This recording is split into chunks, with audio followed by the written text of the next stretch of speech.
Friends, ചെമ്പനീർ പൂവ് സീരിയലിലെ ഒരു പുതുപുത്തൻ വിശേഷത്തിലേക്ക് എല്ലാവർക്കും സ്വാഗതം.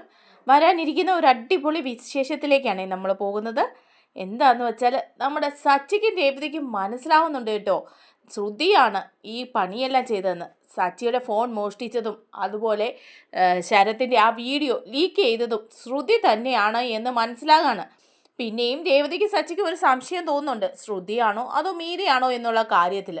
എന്നാൽ സച്ചിൻ രേവതി ഇതൊക്കെ മനസ്സിലാക്കി എന്നുള്ള വിവരം നമ്മുടെ ശ്രുതി അങ്ങ് മനസ്സിലാക്കുക.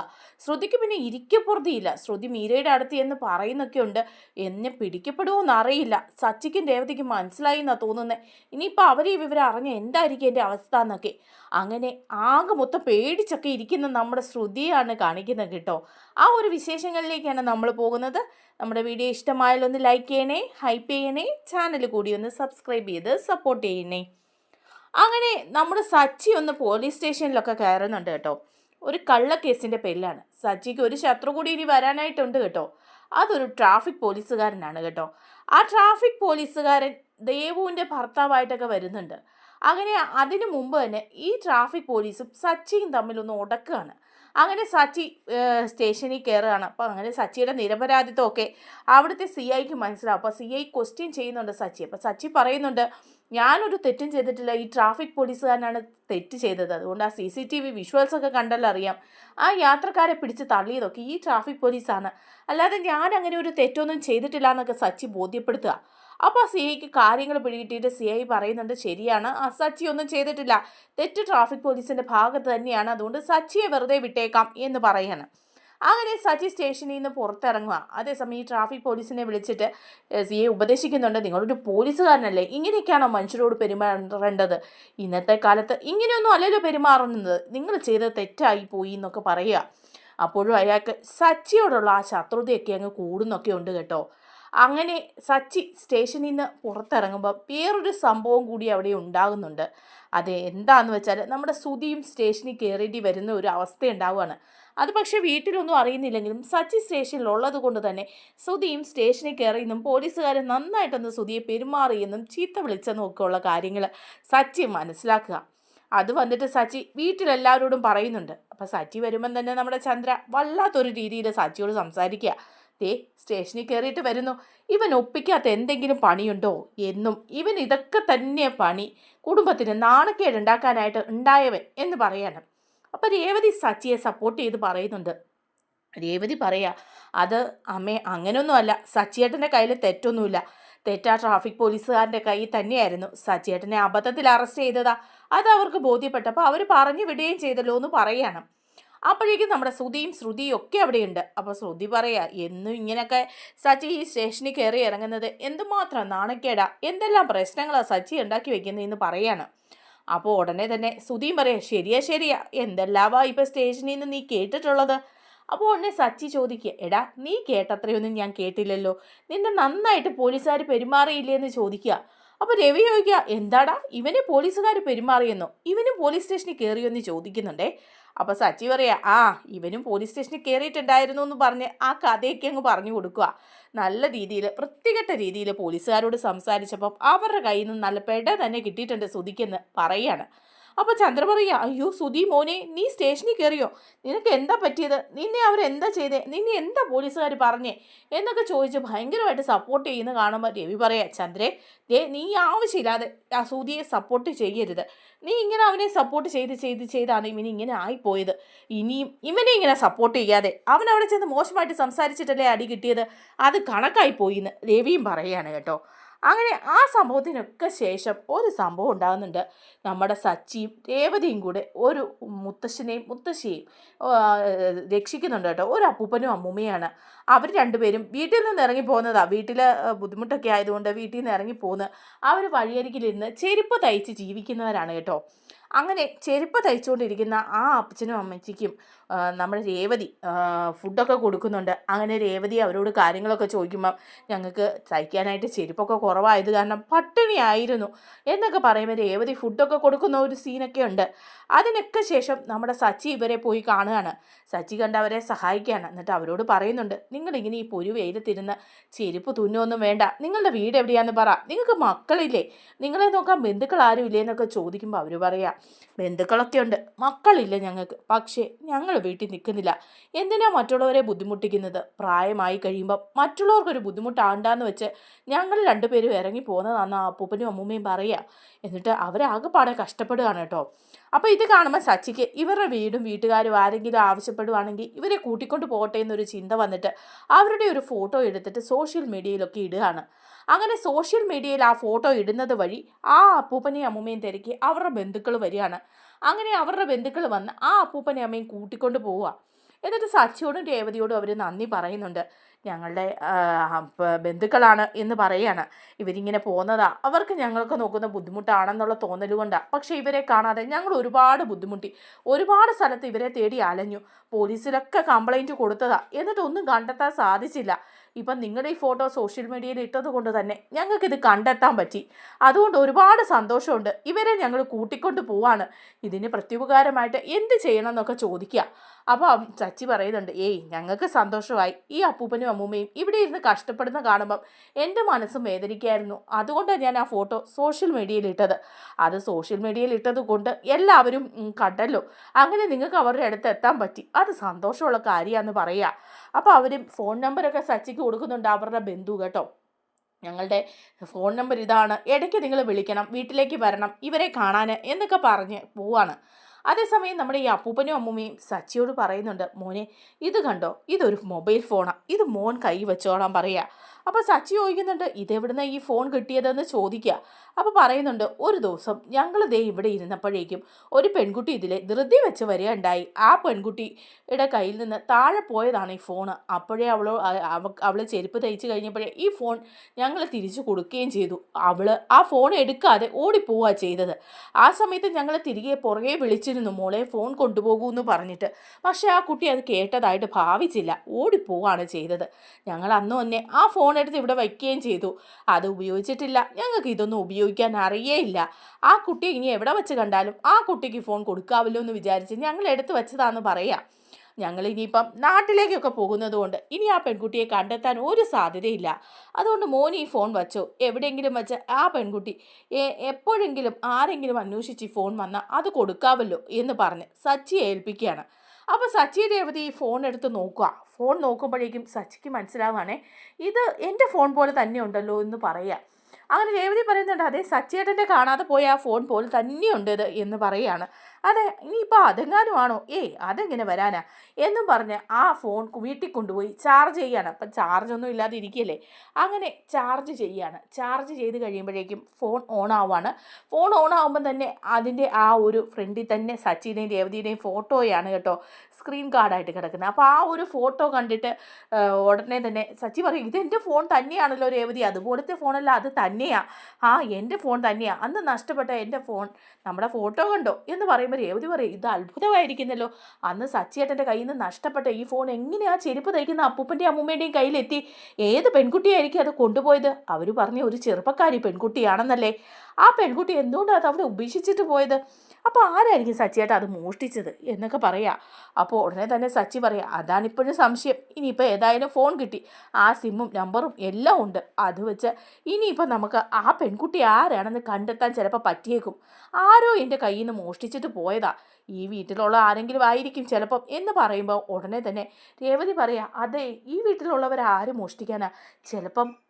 അന്ന് ഓർക്കുന്നുണ്ടോ സച്ചിയേട്ടാ, സുധിയുടെയും ശ്രുതിയുടെയും വെഡ്ഡിങ് ആനിവേഴ്സറി ആയിരുന്നു. അന്നിവിടെ ഫംഗ്ഷൻ നടന്നുകൊണ്ടിരിക്കുകയായിരുന്നു. ആ സമയത്ത് ആരൊക്കെയോ ഇവിടെ വന്നിട്ട് പോവുകയും ചെയ്തു. ആ സമയത്ത് ആരെങ്കിലും മോഷ്ടിച്ചിട്ട് പോയതായിരിക്കുമോ? ആ സമയത്ത് ഇവിടെ വന്നതിൽ ചെറുപ്പക്കാരായിട്ടുണ്ടായിരുന്നത് ശ്രുതിയും അതുപോലെ തന്നെ പുറത്തുനിന്ന് വന്നതിൽ ഉണ്ടായിരുന്ന ശ്രുതിയുടെ ഫ്രണ്ട് മീരയുമാണ്. ഇനി ആ പെണ്ണ് മീരയെങ്ങാനും ആയിരിക്കുമെന്ന് രേവതി ചോദിക്കുക. അപ്പോൾ ഉടനെ സച്ചി പറയുന്നുണ്ട്, അതെ ആ കാര്യത്തിൽ എനിക്ക് സംശയമുണ്ട്, അവൾ അത്ര പന്തിയാണെന്ന് തോന്നുന്നില്ല. മാത്രമല്ല ശ്രുതിയെപ്പോലെ ഒരു പെരുങ്കള്ളിയുടെ കൂട്ടുകാരിയല്ലേ, അപ്പോൾ പിന്നെ അവൾ ശ്രുതിയെപ്പോലെ തന്നെ ആയിരിക്കുമല്ലോ എന്ന് പറയാം. അപ്പോൾ രേവതിയും പറയാം, ശരിയാ, വിശ്വസിക്കാൻ പറ്റുകയില്ല, ശ്രുതി ഒരു പെരുങ്കള്ളി നോണ പറയുന്ന ആളും മോഷ്ടിക്കുന്ന ആളും ഒക്കെയാണ്. അവളുടെ കൂട്ടുകാരിയല്ലേ ഈ മീര, ഇനിയിപ്പം അവളെങ്ങാനുമാണ് മോഷ്ടിച്ചുകൊണ്ട് പോയതെങ്കിലോ എന്ന് പറയാണ്. അപ്പം സച്ചിയും പറയുന്നുണ്ട്, ശരിയാ, അവളെങ്ങാനും മോഷ്ടിച്ചുകൊണ്ട് പോയോന്നറിയില്ല, അതോ ഇനി ഇവിടെയുള്ള നമ്മുടെ പാർലർ ഇടത്തെയാണോ എന്നും അറിയില്ല, ആ പുള്ളിക്കാരിയും നല്ല ആളൊന്നും അല്ലല്ലോ. ഇവർ രണ്ടിൽ ആരെങ്കിലും ആയിരിക്കും ചിലപ്പം എൻ്റെ ഈ ഫോൺ മോഷ്ടിച്ചിട്ടുണ്ടാവുക. ആ ഫോൺ മോഷ്ടിച്ച് ആൻ്റണിക്കായിരിക്കും മെസ്സേജ് അയച്ചു കൊടുത്തിട്ടുണ്ടാവുക എന്ന് ഇങ്ങനെ പറയാണ്. ആൻ്റണി പറഞ്ഞിരുന്നല്ലോ അവനാണ് അത് പബ്ലിഷ് ചെയ്തതെന്ന്. അങ്ങനെയുണ്ടെങ്കിൽ ആൻ്റണിക്ക് ഈ മെസ്സേജ് അയച്ചു കൊടുത്തിട്ടുണ്ടോ എന്നുള്ള വിവരങ്ങൾ വാട്സപ്പിലൊക്കെ ഒന്ന് നോക്കാം. അത് ചെക്ക് ചെയ്താൽ നമുക്ക് അറിയാൻ പറ്റുമല്ലോ ഈ ഫോണിൽ നിന്നാണോ ആ ഒരു വീഡിയോ ലീക്കായിരിക്കുന്നതെന്ന് എന്ന് പറഞ്ഞിട്ട് ഇവർ രണ്ടുപേരും കൂടെ ഈ ഫോൺ എടുത്ത് ചെക്ക് ചെയ്യാണ്. അങ്ങനെ വാട്സപ്പൊക്കെ എടുത്ത് എല്ലാ മെസ്സേജും ഒക്കെ ചെക്ക് ചെയ്യുമ്പോഴും ഈ വീഡിയോ ആൻ്റണിക്ക് അയച്ചതായിട്ടൊന്നും കാണുന്നില്ല കേട്ടോ. അതന്ന് അയച്ചപ്പോൾ തന്നെ നമ്മുടെ ശ്രുതി ഡിലീറ്റ് ചെയ്ത് കളഞ്ഞിട്ടുണ്ടായിരുന്നു. അങ്ങനെ ആ വീഡിയോ കാണാതെ ഇരിക്കുമ്പോഴേക്കും ഇതിൽ ആ വിവരങ്ങളൊന്നുമില്ല. പക്ഷേ ഇനി ആ പെൺകുട്ടിയുടെ ഫോട്ടോ ഒന്ന് അയച്ചു കൊടുത്താൽ നമുക്കറിയാം ആരാണ് എടുത്തതെന്ന്. എനിക്കിപ്പോൾ സംശയമുള്ളത് ആ മീരയോ അല്ലെങ്കിൽ ഇവിടുത്തെ ശ്രുതിയോ ആയിരിക്കുമെന്നാണ്. അതുകൊണ്ട് ഇവർ രണ്ടുപേരുടെയും ഫോട്ടോ നമുക്ക് ആ അപ്പൂപ്പനും അമ്മൂമ്മയുടെയും ബന്ധുവിൻ്റെ ഫോണിലേക്ക് അയച്ചു കൊടുത്ത് അവരോട് ചോദിക്കാം ഇതാണോ പെൺകുട്ടിയെന്ന്. അപ്പോൾ അവർ ആ പെൺകുട്ടിയെ തിരിച്ചറിയുമല്ലോ. അവർ പറഞ്ഞായിരുന്നു ഇനി എപ്പോൾ കണ്ടാലും തിരിച്ചറിയും, അപ്പോൾ ഫോൺ തിരിച്ചു കൊടുക്കാമെന്ന്. അതുകൊണ്ട് തന്നെ ആ പെൺകുട്ടിയെ തിരിച്ചറിഞ്ഞാൽ അപ്പോൾ തന്നെ നമുക്ക് ആളെ കണ്ടുപിടിക്കാനും പറ്റും രേവതി എന്ന് പറയാം. അപ്പം രേവതി പറയുന്നുണ്ട് ശ്രുതിയുടെ ഫോട്ടോ നമ്മുടെ കയ്യിലുണ്ട്, പക്ഷേ മീരയുടെ ഫോട്ടോ ഇല്ലല്ലോ എന്ന് പറയുമ്പം സച്ചി പറയാണ് മീരയുടെ ഫോട്ടോ ഇല്ല. അതുകൊണ്ട് തന്നെ രേവതി നീ തന്ത്രപൂർവ്വം മീരയുടെ വീട്ടിൽ ചെന്ന് അവളുടെ ഒരു ഫോട്ടോ എടുക്കണം കേട്ടോ. എന്നിട്ട് ആ ഫോട്ടോ എനിക്ക് അയച്ചു തരണം. അത് ഞാൻ ആ അപ്പൂപ്പൻ്റെയും അമ്മൂമ്മയുടെയും ബന്ധുവിനെ അയച്ചു കൊടുത്ത് ചെക്ക് ചെയ്യാമെന്ന് പറയാം. അപ്പോൾ രേവതി പറയുന്നുണ്ട് ശരി ഓക്കെ ഞാൻ ചെല്ലാമെന്ന് പറയാം. അങ്ങനെ രേവതി മീരയുടെ വീട്ടിലേക്ക് ചെല്ലുകയാണ്. മീരയുടെ വീട്ടിൽ ചെല്ലുമ്പോഴേക്കും മീര ആകെപ്പാടെ സന്തോഷത്തിലാണ് കേട്ടോ. മീരയുടെ പുറകെ ഒരു പയ്യൻ നടക്കുന്നുണ്ടല്ലോ. അങ്ങനെ അവനോട് ഒരു പ്രണയമൊക്കെ തോന്നി നിൽക്കുകയാണ് മീരയ്ക്ക്. അങ്ങനെ നിൽക്കുന്ന സമയത്താണ് രേവതി ചെല്ലുന്നത്. അപ്പോൾ രേവതി ചോദിക്കുന്നുണ്ട് എന്താ മീരെ എന്ന് ചോദിക്കുമ്പോൾ മീര വിവാഹത്തെക്കുറിച്ചും പ്രണയത്തെക്കുറിച്ചും ഒക്കെ ഇപ്പം ഇങ്ങനെ രേവതിയോട് സംസാരിക്കുക. അപ്പോൾ രേവതിയും ചോദിക്കുകയാണ് ആഹാ ഇപ്പം ഇങ്ങനെയൊക്കെയാണോ കാര്യങ്ങൾ, എന്താ വിവാഹമൊക്കെ ഉടനെ ഉണ്ടോ എന്നൊക്കെ ചോദിക്കുമ്പോൾ മീരയ്ക്ക് ഒരു നാണമൊക്കെ വരുന്നുണ്ട് കേട്ടോ. അങ്ങനെ രേവതി ആ വിവരങ്ങളൊക്കെ ഇങ്ങനെ ചെകഞ്ഞ് ചോദിച്ചുകൊണ്ടേയിരിക്കുക. അതിൻ്റെ ഇടയ്ക്ക് ഒരു ഫോട്ടോ കൂടി സങ്കല്പിക്കുന്നുണ്ട് രേവതി. അങ്ങനെ മീരയുടെ ഒരു ഫോട്ടോ കൂടി രേവതി എടുക്കുകയാണ് അയച്ചു കൊടുക്കാൻ വേണ്ടിയിട്ട്. അങ്ങനെ മീരയുമായിട്ട് സംസാരിച്ചതിന് ശേഷം രേവതി തിരിച്ച് വീട്ടിലേക്ക് പോവാണ് കേട്ടോ. അങ്ങനെ വീട്ടിലേക്ക് തിരിച്ച് പോവുകയാണ്. തിരിച്ച് ചെന്ന് സച്ചിയോട് ഈ വിവരങ്ങളൊക്കെ പറയുന്നുണ്ട്. അപ്പോൾ സച്ചിയാണെങ്കിൽ അവിടെ രവിയെ വിളിക്കുക. എന്നിട്ട് പറയുക അച്ഛാ ഒരു സർപ്രൈസ് ഉണ്ട് കേട്ടോ എന്ന് പറയാണ്. അപ്പോൾ രവി ചോദിക്കുന്നുണ്ട് എന്താടാ എന്താ ഇപ്പം പ്രത്യേകിച്ച്, ഇത് കണ്ടോ ഫോൺ കണ്ടോ എന്ന് ചോദിക്കുക. എന്ത് ഫോൺ? നോക്കിക്കേ എൻ്റെ കയ്യിൽ ഇരിക്കുന്ന ഫോൺ കണ്ടു. ഇതെന്താ ഇപ്പം പ്രത്യേകത, നീ പുതിയ ഫോൺ വാങ്ങിച്ചല്ലേ എന്ന് ചോദിക്കുക. അപ്പോൾ ഉടനെ സച്ചി പറയാം പുതിയ ഫോണല്ല അച്ഛാ, അന്ന് എൻ്റെ കയ്യിൽ നിന്ന് കാണാതെ പോയ ഫോണില്ലേ, ഈ ഫോണിലെ വീഡിയോ അന്ന് ശരത്തിൻ്റെ വീഡിയോ അത് ലീക്കായത് ഈ ഫോണിൽ നിന്നാണ്. ഈ ഫോൺ അന്ന് കാണാതെ പോയത്, അത് അച്ഛന് ഓർമ്മയില്ലേ എന്ന് ചോദിക്കുക. ആ ശരിയാടാ, ഇതിപ്പോൾ എവിടെ നിന്ന് കിട്ടിയടാ നിനക്ക്, ഈ ഫോൺ എവിടെ നിന്ന് കിട്ടിയെന്ന് ചോദിക്കുക. അപ്പോൾ ഉടനെ തന്നെ സച്ചി കഥകളൊക്കെ പറയാണ്. ഇങ്ങനൊരു അപ്പൂപ്പനും അമ്മൂമ്മയും ചെരുപ്പ് തയ്ക്കാൻ ഇരിക്കുന്നുണ്ടായിരുന്നു, അവരുടെ അടുത്തുനിന്നാണ് എനിക്ക് ഈ ഫോൺ കിട്ടിയത്, ഒരു പെൺകുട്ടി അവിടെ ഉപേക്ഷിച്ചിട്ട് പോയതാണെന്ന് പറയുക.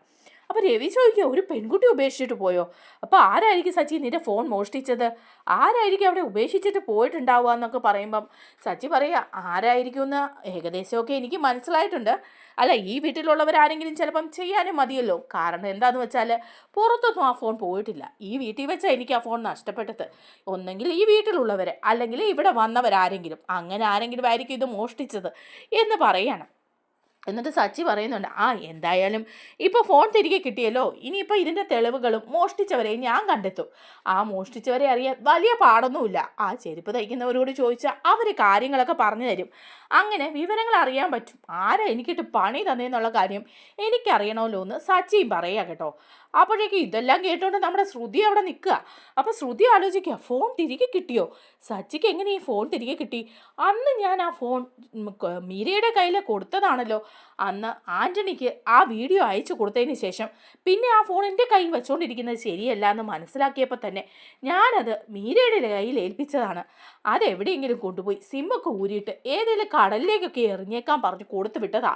അത് കഴിഞ്ഞ് അവളോട് ചോദിച്ചപ്പം അവൾ കടലിലെറിഞ്ഞ് കളഞ്ഞു എന്നും പറഞ്ഞു. എന്നിട്ടിപ്പോൾ ഈ ഫോൺ സച്ചിയുടെ കയ്യിൽ എങ്ങനെ വന്നു, അതെങ്ങനെ വഴിയിൽ ഉപേക്ഷിച്ച് കിട്ടി, ഇതിപ്പോൾ എന്താ സംഭവിച്ചത്? മീര അവൾ എന്നോട് കള്ളത്തരം പറഞ്ഞതായിരിക്കും. ചിലപ്പം അവൾ ഈ ഫോൺ ഉപേക്ഷിച്ചിട്ടുണ്ടാവില്ല. ഇല്ലെങ്കിൽ പിന്നെ സച്ചിക്ക് എങ്ങനെയാണ് കിട്ടുക? ഇനിയിപ്പോൾ സച്ചി എന്തെങ്കിലുമൊക്കെ കണ്ടുപിടിക്കുമോ ആവോ? ആ ചെരുപ്പ് തയ്ക്കുന്നവരുടെ കയ്യിലേക്ക് മീരയുടെ എങ്ങാനും വിവരം അവർ പറഞ്ഞു കൊടുത്താൽ സച്ചി എന്നെ പിടിക്കും. ഞാൻ തന്നെയാണ് ഇത് ചെയ്തതെന്ന് മീരയും വിളിച്ച് കൂവും. ഇനിയിപ്പോൾ ആകെ പൊല്ലാപ്പായല്ലോ എന്നൊക്കെ വിചാരിച്ച് ശ്രുതി ആകെപ്പാടെ ടെൻഷൻ അടിച്ചിട്ട് ശ്രുതിക്ക് കിടന്നിട്ട് ഉറക്കം പോലും വരുന്നില്ല. പിറ്റേ ദിവസം രാവിലെ തന്നെ ശ്രുതി മീരയെ കാണാൻ ചെല്ലുക. നല്ല ദേഷ്യത്തിലാണ് കേട്ടോ ശ്രുതി പോകുന്നത്. ഇവിടെ എന്നെ പറ്റിച്ചല്ലോ എന്നുള്ള ഭാവന തന്നെ. അങ്ങനെ മീരയുടെ വീട്ടിൽ ചെന്ന് വാതിൽ മുട്ടുക. അപ്പം മീര വാതിൽ തുറന്നപ്പോൾ ആഹാ നീ എന്താ രാവിലെ ഇങ്ങോട്ട് കയറി വന്നതെന്ന് ചോദിക്കുക. അപ്പം ഉടനെ ശ്രുതി ചോദിക്കുക, എടി ഫോൺ എവിടെയടി എന്ന് ചോദിക്കുക. അപ്പം മീര പറയാ, എൻ്റെ ഫോണ് ഞാൻ ചാർജ് ഇല്ലാണ്ട് കുത്തിയിട്ടിരിക്കുക. എന്തേ? എടി നിൻ്റെ ഫോണല്ല, അത് സച്ചിയുടെ ഫോൺ എവിടെയെന്ന് ചോദിക്കുക. അപ്പം മീര പറയുകയാണേ, സച്ചിയുടെ ഫോണോ? അത് സച്ചിയുടെ കയ്യിൽ കാണും, അതെന്താ ഇവിടെ വന്ന് ചോദിക്കുന്നത്? എൻ്റെ കയ്യിലാണോടി ഈ സച്ചിയുടെ ഫോൺ ഇരിക്കുന്നത്? അപ്പോഴേക്കും നമ്മുടെ ശ്രുതിക്ക് അങ്ങ് ദേഷ്യം വരിക. ശ്രുതി, എടി നീ കൂടുതലൊന്നും പറയരുത് കേട്ടോ. നീ ചെയ്ത കാര്യങ്ങളൊക്കെ ഞാൻ പറഞ്ഞാലുണ്ടല്ലോ. നിൻ്റെ കയ്യിൽ ഞാനന്ന് സച്ചിയുടെ ഫോൺ ഏൽപ്പിച്ചില്ലേ? ആ ഫോൺ എവിടെയെന്നാണ് ഞാൻ ചോദിച്ചത്. നീ അന്നത് കടലിലെറിഞ്ഞെന്നല്ലേ എന്നോട് പറഞ്ഞത്?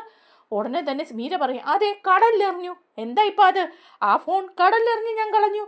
അപ്പോൾ ഉടനെ തന്നെ ശ്രുതി പറയാം, കടലിലെറിഞ്ഞ ഫോണാണോ ഈ സച്ചിയുടെ കയ്യിലിരിക്കുന്നത്? ആ ഫോൺ ഇപ്പോൾ സച്ചിയുടെ കയ്യിലുണ്ട്. സച്ചിൻ രേവതി അത് വെച്ച് ഇനി തെളിവുകൾ ഉണ്ടാക്കി നമ്മളെ പൂട്ടും, എൻ്റെ കാര്യം പോക്കാവും എന്നൊക്കെ പറഞ്ഞ് അപ്പോഴേക്കും ഉടനെ മീര പറയാം, അയ്യോ അന്ന് അതങ്ങനെ സംഭവിച്ചു, എവിടെ പോയിന്ന് പോലും ഞാനിപ്പോൾ ഓർക്കുന്നില്ല. കടലിലെറിഞ്ഞാലെന്താ, വഴിയിലെറിഞ്ഞാലെന്താ? കടൽ വരെ പോകാൻ പറ്റില്ലാത്തത് കൊണ്ട് ഞാൻ വഴിയിൽ ഉപേക്ഷിച്ചിട്ട് പോന്നു. നീ കൊള്ളാം, ഇങ്ങനെ ഒരു കാര്യം ഏൽപ്പിച്ചാൽ ഇങ്ങനെയൊക്കെയാണോ ഈ ചെയ്യുന്നത്? നിനക്കൊരു ഉത്തരവാദിത്വം ഇല്ലല്ലോ. എന്തുമാനം ഇത്ര വിലപ്പെട്ട കാര്യങ്ങളാണ് ഈ ചെയ്തത്. എന്നെ കൊടുക്കാൻ വേണ്ടിയിട്ടുള്ള ഓരോ പണി നീ ഒപ്പിച്ചു വയ്ക്കും, നാശം പിടിക്കാൻ എന്നൊക്കെ പറഞ്ഞ് വേണ്ടാത്തത് പലതും ശ്രുതി അങ്ങോട്ട് കണ്ണു പൊട്ടുന്ന ചീത്തയാണ് കേട്ടോ മീരയെ വിളിക്കുന്നത്. ആകെ മൊത്തം ഭയങ്കര ചീത്ത, ദേഷ്യം മുഴുവൻ മീരയോട് തീർക്കാണ് ശ്രുതി. അപ്പം മീര പറയുന്നുണ്ട്, കൊള്ളാലോ ശ്രുതി, നീ കൊള്ളാലോ. നീ ഇപ്പം എന്താ പറഞ്ഞത്? എന്നെ എന്തുമാത്രം ചീത്തയാണ് നീ വിളിച്ചതെന്ന് നിനക്കറിയാമോ? നിന്റെ എല്ലാ തോന്നിയാസത്തിനും കൂട്ടു നിൽക്കുന്ന എന്നെ തന്നെ നീ ചീത്ത വിളിക്കണം. നീ ചെയ്യുന്ന എല്ലാ കൊള്ളരുതായും കള്ളത്തരങ്ങളും എനിക്കറിയാം. അതിനെല്ലാം കൂട്ടുനിന്ന് നിന്നെ സപ്പോർട്ട് ചെയ്ത് നിൽക്കുന്ന എന്നെ നീ കുറ്റപ്പെടുത്തണം. ഇതിൻ്റെ പേരിൽ നീ ആ രേവതിയെ എന്തുമാത്രം വിഷമിപ്പിച്ചു. അവളുടെ ശരത്തിൻ്റെ പേരിൽ കേസ് വരെ നിന്റെ അമ്മായിമ്മ കൊടുത്തില്ലേ? അതുപോലെ എന്തെല്ലാം പ്രശ്നങ്ങൾ അവരുടെ ജീവിതത്തിൽ നീ ഉണ്ടാക്കി വെച്ചു. എന്നിട്ട് ദേ ഈ വിവരങ്ങളൊക്കെ പറഞ്ഞ് എന്നെ ഭീഷണിപ്പെടുത്തിയാലുണ്ടല്ലോ, നിന്റെ എല്ലാ കള്ളത്തരങ്ങളും എനിക്ക് നന്നായിട്ടറിയാം. അതുകൊണ്ട് തന്നെ ഞാൻ ഇതെല്ലാം അങ്ങ് വെളിപ്പെടുത്തും. കൂടുതൽ എന്നെ ഭരിക്കാനും ചീത്ത പറയാനൊന്നും നീ വരണ്ട എന്ന് ശ്രുതിയോട് പറയുക. അപ്പോൾ ശ്രുതി അങ്ങ് പേടിച്ചു പോവാണേ. ഇവക്കാണെങ്കിൽ എൻ്റെ എല്ലാ വിവരങ്ങളും അറിയാമല്ലോ. ഇനിയിപ്പോൾ ഇവളെ ഞാൻ വല്ല ചീത്തയൊക്കെ പറഞ്ഞു കഴിഞ്ഞാൽ ഇവളെ എന്നെ വെച്ചേക്കുകയല്ല. എല്ലാ വിവരങ്ങളും എങ്ങാനും ആ സച്ചിയോടെങ്ങാൻ തുറന്നു പറഞ്ഞാൽ പിന്നെ എൻ്റെ കാര്യം പോക്കാം. പിന്നെ അവിടെ നിൽക്കാനേ എനിക്ക് പറ്റില്ല. ചന്ദ്രമതി എന്നെ അടിച്ചിറക്കും എന്നൊക്കെ ഇങ്ങനെ മനസ്സിൽ വിചാരിക്കുക ശ്രുതി. എന്നിട്ട് ശ്രുതി മീരി അങ്ങ് സോപ്പിടുക. എന്നിട്ട് പറയാം, എൻ്റെ മീരെ, എൻ്റെ വിഷമം കൊണ്ട് ഞാൻ പറഞ്ഞതാ. ആ ഫോൺ സച്ചിയുടെ കയ്യിൽ കിട്ടിയിട്ടുണ്ട്. ചിലപ്പോൾ ആ ഫോൺ വെച്ചിട്ട് നമ്മളെ ആരെയെങ്കിലും പിടിക്കാൻ സാധ്യതയുണ്ട് എന്നൊക്കെ പറയുമ്പോൾ മീര പറയാം, പിടിച്ചാലും എനിക്കൊരു പ്രശ്നവും ഇല്ല. എനിക്കെന്താ പ്രശ്നം? നീ എന്നെ ഫോൺ ഏൽപ്പിച്ചു, എൻ്റെ കയ്യിൽ നിന്ന് അത് നഷ്ടപ്പെട്ടു പോയി. ഞാൻ കളത്തരമൊന്നും ചെയ്തിട്ടില്ലല്ലോ. നീ പോയി നിൻ്റെ കാര്യം നോക്ക്. അല്ലാതെ ഇതും പറഞ്ഞുകൊണ്ട് എൻ്റെ അടുത്ത് വന്ന് പ്രശ്നം ഉണ്ടാക്കാൻ വിചാരിക്കേണ്ടെന്ന് പറയാം. അങ്ങനെ നമ്മുടെ ശ്രുതി ആകെപ്പാടെ ടെൻഷനിലായി പോയി കേട്ടോ. ശ്രുതി ആണെങ്കിൽ തിരിച്ച് വീട്ടിലേക്ക് ചെല്ലുക, ആകെപ്പാടെ മൂഡ് ഓഫ് ആയിട്ട് ഇങ്ങനെ ഇരിക്കുക. അപ്പോഴേക്കും നമ്മുടെ ശ്രുതി അങ്ങോട്ട് ചെല്ലുക. ശ്രുതി ചെന്നിട്ട് പറയാം, അതെ എന്താ ശ്രുതി നീ ഇങ്ങനെ ഇരിക്കുന്നേ? എന്ത് പറ്റി നിനക്ക്? ഞാൻ ശ്രദ്ധിക്കുക, ഇന്ന് നീ ഭയങ്കര മൂഡ് ഓഫ് ആയിരുന്നല്ലോ, എന്താണെന്ന് ചോദിക്കുമ്പോൾ ശ്രുതി അങ്ങ് പൊട്ടിത്തിറക്കുക. നിനക്ക് എന്താ വേണ്ടത്? എനിക്കിങ്ങനൊന്നും ഇരിക്കാൻ പാടില്ലേ? എനിക്ക് എങ്ങനെ വേണേലും ഇരിക്കാമല്ലോ. ഒന്ന് ശല്യപ്പെടുത്താതെ പോകാവോ ശ്രുതി? എല്ലാ മണ്ടത്തരവും പറഞ്ഞുകൊണ്ട് എൻ്റെ അടുത്തേക്ക് വരും, ഓരോ പ്രശ്നങ്ങളിലേക്കും എന്നെ വലിച്ചിടും എന്നൊക്കെ പറഞ്ഞ് ദേഷ്യപ്പെടുക. അതിനൊക്കെ ശേഷം ശ്രുതിയായിട്ടൊരു ചെറിയ പിണക്കമൊക്കെ ആയിട്ട് ശ്രുതി പോയി കിടക്കുക. അങ്ങനെ കിടക്കുന്ന സമയത്ത് ഉറക്കം വരുന്നില്ല ശ്രുതിക്ക്. അങ്ങനെ ഒന്ന് മയങ്ങി വരുമ്പോഴേക്കും ശ്രുതി മനസ്സിലിങ്ങനെ വിചാരിക്കുകയാണ് കേട്ടോ, നമ്മുടെ രേവതി സച്ചിയും ഈ വിവരങ്ങളെല്ലാം അറിയാണ്. അങ്ങനെ ശരത്തിനെ കുറിച്ചിട്ടുള്ള ആ വീഡിയോ ലീക്ക് ചെയ്തത് ശ്രുതിയാണെന്ന് അറിയുകയും ഉടനെ തന്നെ രേവതി വന്നിട്ട് ശ്രുതിയുടെ കഴുത്തിനങ്ങ് കുത്തിപ്പിടിക്കുക. കഴുത്തിന് കുത്തിപ്പിടിച്ചിട്ട് ചോദിക്കുക, എടി ദുഷ്ടേ, നീ ഇതല്ലേ ചെയ്തത്? സച്ചിയേട്ടൻ്റെ ഫോൺ നീയാണല്ലേ മോഷ്ടിച്ചത്? നീ ആ ഫോണിലെ വിവരങ്ങളും ഡീറ്റെയിൽസും എല്ലാം ആൻ്റണിക്ക് കൈമാറി. അങ്ങനെ എൻ്റെ അനിയൻ്റെ ജീവിതം തൊലയ്ക്കാൻ വേണ്ടി നീ ശ്രമിച്ചല്ലേ? എൻ്റെ അനിയൻ്റെ ജീവിതം നീയാണല്ലേ തൊലച്ചത്? ആ വീഡിയോ ലീക്ക് ചെയ്തത് നീയാണല്ലേ? നിന്നെ ഞാനിപ്പോൾ കൊല്ലും എന്നും പറഞ്ഞ് രേവതി ശ്രുതിയുടെ കഴുത്തിനിങ്ങനെ കുത്തിപ്പിടിക്കുക. പെട്ടെന്ന് അത് സ്വപ്നമായിരുന്നു കേട്ടോ. ശ്രുതി അങ്ങ് ഞെട്ടി ഉണർന്ന് ചാടി എണീറ്റ് അയ്യോ എൻ്റെ കഴുത്തിന് കുത്തിപ്പിടിക്കല്ലേ, വിടൂ വിടൂ എന്ന് പറഞ്ഞ് ഭയങ്കര കരച്ചിലും ബഹളവും. ശ്രുതിയാണെ പേടിച്ച് ചാടി എണീറ്റ് എന്താ ശ്രുതി ഇത്, നീ എന്താ ഇങ്ങനെ കരയുന്നത്, എന്താ പ്രശ്നം എന്നൊക്കെ ശ്രുതിയും ചോദിക്കുന്നുണ്ട്. അപ്പോൾ ഈ ഒച്ചയും ബഹളവും കേട്ടോണ്ട് നമ്മുടെ ചന്ദ്ര വരുവാ. ചന്ദ്ര വന്നിട്ട് ചോദിക്കുക, എന്താ മോളെ ശ്രുതി, എന്താ ശ്രുതി മോളെ നിനക്ക്, നീ എന്താ ഇപ്പോൾ കാർ ചെയ്തെന്നൊക്കെ ചോദിക്കുക. അപ്പോൾ അതിനു മുമ്പ് തന്നെ ഒരു കള്ളത്തരം പറയുന്നുണ്ട് ശ്രുതി കേട്ടോ. ശ്രുതിയുടെ അച്ഛൻ മലേഷ്യ വെച്ച് മരിച്ചു പോയി എന്നൊക്കെ പറയുന്നുണ്ട്. ഇവരിനി മലേഷ്യയിലേക്ക് അച്ഛനെ കാണാൻ ചെല്ലാതിരിക്കാൻ. അപ്പോൾ ഉടനെ ശ്രുതി പറയുക, അതെ അമ്മേ, ഇവക്കിപ്പം ഇവളുടെ അച്ഛൻ മരിച്ചതേ പിന്നെ ഇങ്ങനെയാ. രാത്രിയിൽ ഇടയ്ക്കിടയ്ക്ക് ഇവിടെ സ്വപ്നം കണ്ട് കാറുകയും കൂവുകയും പേടിക്കുകയും ഒക്കെ ചെയ്യുന്നുണ്ട്. ഇത് ഇപ്പം എന്തോ പേടി സ്വപ്നം കണ്ട് പേടിച്ചതാ. എന്താ ശ്രുതി, നീ അച്ഛനെയാണോ കണ്ടേ എന്ന് ശ്രുതി ചോദിക്കുക. അപ്പോൾ ശ്രുതി പറയുക, അല്ല അല്ല, എൻ്റെ കഴുത്തിന് കുത്തിപ്പിടിച്ചു, ആരോ എൻ്റെ കഴുത്തിന് കുത്തിപ്പിടിച്ചു എന്നൊക്കെ ഇങ്ങനെ പറയുക. അപ്പോൾ ഉടനെ തന്നെ ചന്ദ്ര പറയാം, മോളെ നീ പേടിക്കണ്ട, പ്രാർത്ഥിച്ചിട്ടൊക്കെ കിടന്നു, സ്വപ്നം കണ്ടതല്ലേ, അതൊരു പേടി സ്വപ്ന, അല്ലാതെ ആരും ഇവിടെ ഇല്ല, നിന്റെ കഴുത്തിനൊട്ട് ആരും കുത്തിപ്പിടിക്കാനും വരില്ല എന്ന് പറയാം. എന്നിട്ട് വെള്ളമൊക്കെ എടുത്തുകൊണ്ട് ചന്ദ്ര കൊടുക്കുന്നുണ്ട് കേട്ടോ. അങ്ങനെ വെള്ളമൊക്കെ കുടിച്ചിട്ട് ശ്രുതി കിടക്കാൻ പോകുമ്പോൾ ശ്രുതിയുടെ ഒക്കെ മനസ്സിലേക്ക് ആ ഭീതി വരികയാണ്. സച്ചിയും രേവതിയും തന്നെ വന്ന് ചോദ്യം ചെയ്യുകയും അടിക്കുകയൊക്കെ ചെയ്യുന്ന ആ ഒരു വിവരങ്ങളൊക്കെ ഇങ്ങനെ മനസ്സിലേക്ക് വന്ന് ആ മൊത്തം പേടിച്ച് വിറച്ച് ചത്ത് ജീവിച്ചതുപോലെ നമ്മുടെ ശ്രുതി അങ്ങ് കിടക്കുകയാണ് കേട്ടോ. നമ്മുടെ വീഡിയോ ഇഷ്ടമായാലൊന്ന് ലൈക്ക് ചെയ്യണേ, ഹൈപ്പ് ചെയ്യണേ, ചാനൽ കൂടി ഒന്ന് സബ്സ്ക്രൈബ് ചെയ്ത് സപ്പോർട്ട് ചെയ്യണേ. താങ്ക്